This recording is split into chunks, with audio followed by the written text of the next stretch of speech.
Ketua DPR RI Puan Maharani yang sukses membawa DPR RI ke dunia internasional. Nggak seperti pimpinan-pimpinan yang sebelumnya, padahal mereka cowok-cowok loh. Kemarin hari Kamis, tanggal 25 Juli 2024. Ini kan memang diselenggarakan Indonesia Pacific Parliamentary Partnership atau IPPP di Jakarta. Acara ini memang dihelat untuk mengundang para pimpinan parlemen yang ada di negara-negara Pasifik ke Indonesia untuk berbicara masalah isu-isu kekinian.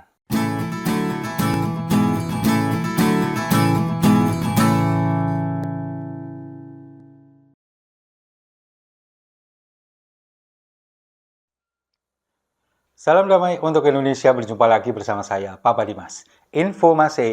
Info kali ini datangnya dari Ketua DPR RI Puan Maharani yang sukses membawa DPR RI ke dunia internasional. Nggak seperti pimpinan-pimpinan yang sebelumnya, padahal mereka cowok-cowok loh. Kemarin hari Kamis, tanggal 25 Juli 2024. Ini kan memang diselenggarakan Indonesia Pacific Parliamentary Partnership atau IPPP di Jakarta. Acara ini memang dihelat untuk mengundang para pimpinan parlemen yang ada di negara-negara Pasifik ke Indonesia untuk berbicara masalah isu-isu kekinian.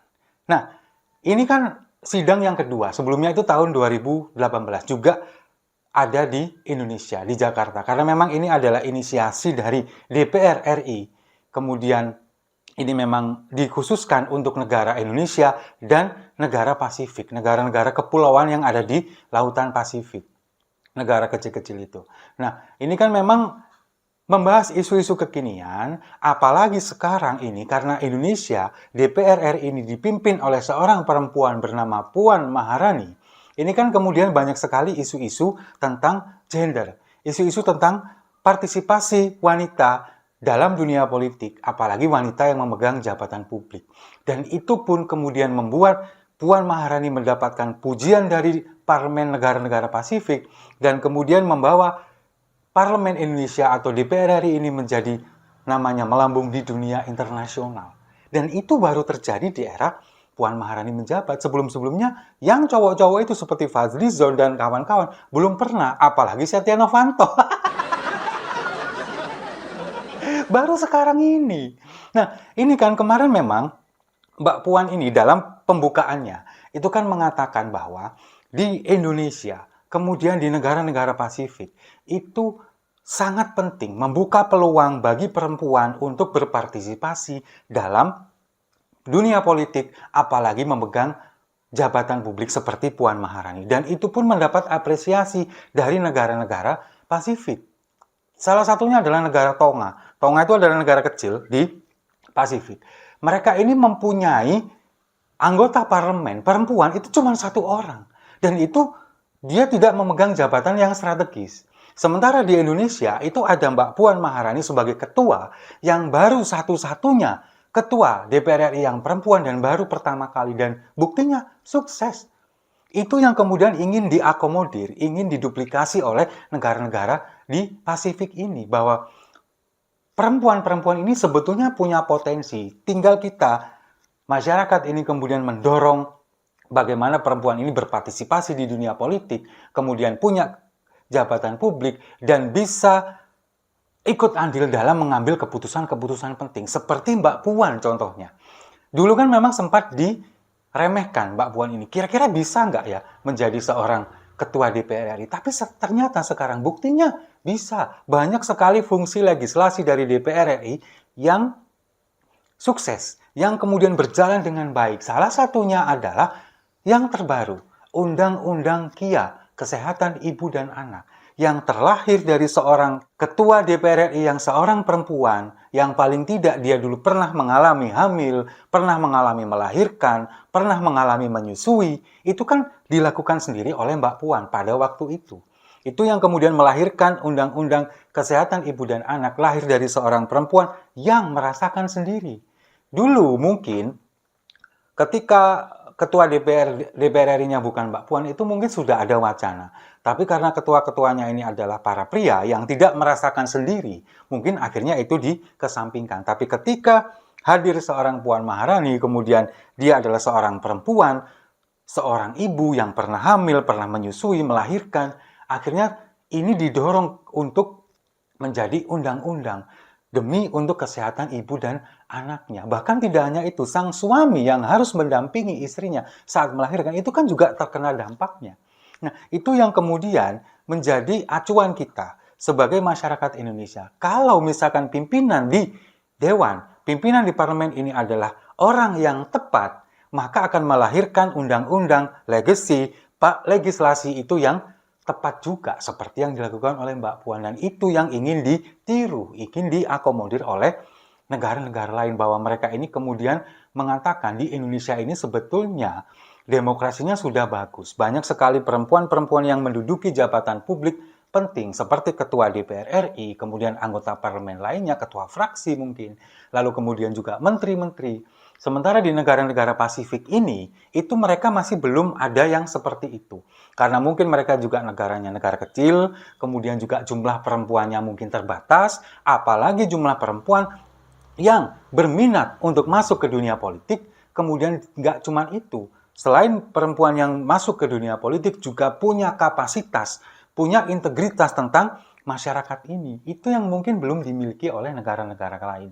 Makanya dengan dihelatnya IPPP ini, Indonesia Pacific Parliamentary Partnership ini, itu kan diharapkan negara-negara Pasifik ini meniru Indonesia dalam rangka menempatkan perempuan ini kemudian di jabatan publik, partisipasinya diperbesar lagi supaya apa? Supaya bisa melahirkan legacy, kemudian juga legislasi tentang undang-undang yang itu bisa mengakomodir kepentingan kaum perempuan. Karena kemarin juga bukan hanya itu kan, ketika pembukaan IPPP ini, itu juga dibahas isu-isu global, isu-isu tentang gender, lalu kemudian juga isu-isu dunia internasional, perubahan iklim, dan lain sebagainya. Dan terbukti Mbak Puan sebagai Ketua DPR RI ini mampu untuk menguasai itu semua.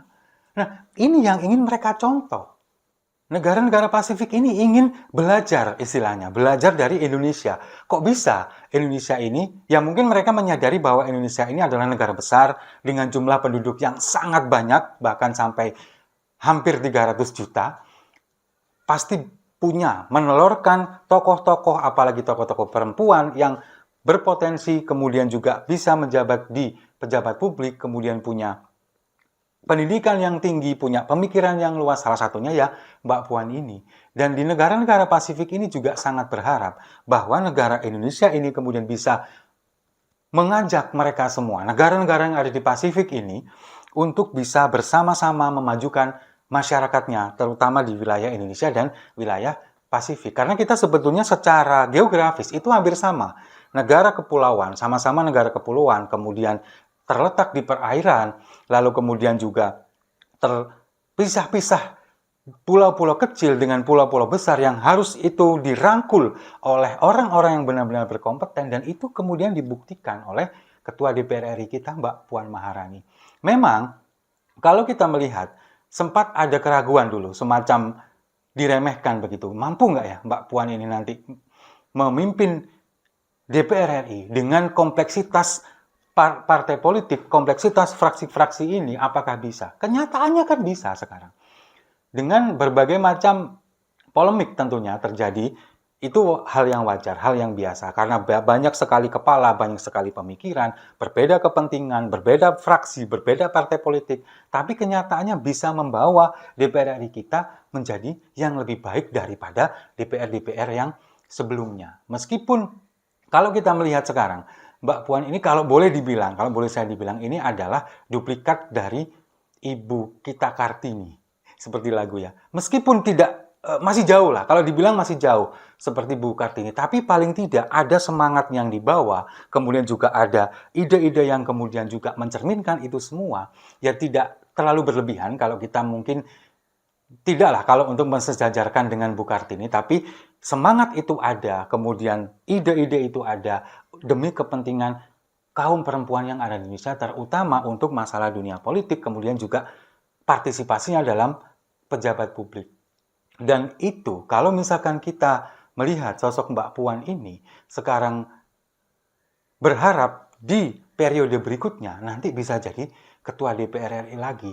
Supaya apa? Supaya lahir lagi undang-undang yang bisa memberikan manfaat kepada kaum perempuan, bukan hanya kaum perempuan saja, seluruh masyarakat Indonesia, itu bisa di tangan seorang pemimpin seperti Mbak Puan Maharani. Seorang pemimpin perempuan, ketua DPR RI, pertama dan satu-satunya yang berjenis kelamin perempuan. Itu yang kita harapkan semua, dan itu mendapatkan apresiasi yang luar biasa dari negara-negara lain. Di dunia internasional, DPR RI kita itu juga sudah cukup bagus. Meskipun kita tidak menutup kemungkinan, kita tidak menutup mata bahwa ada memang beberapa policy atau kebijakan yang belum sesuai dengan keinginan masyarakat, kemudian masih ada membawa kepentingan golongan masing-masing, itu masih ada. Tapi itu kan masih harus bisa diperbaiki lagi.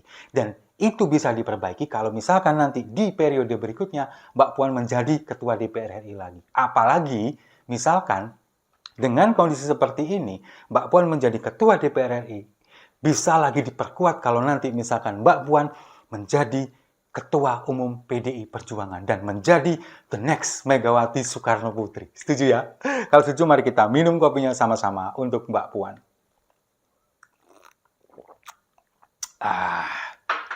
Saya rasa itu. Terima kasih sudah menyimak. Jangan lupa like, komen, dan subscribe. Sampai jumpa di video-video selanjutnya. Jangan sekali-sekali meremehkan perempuan.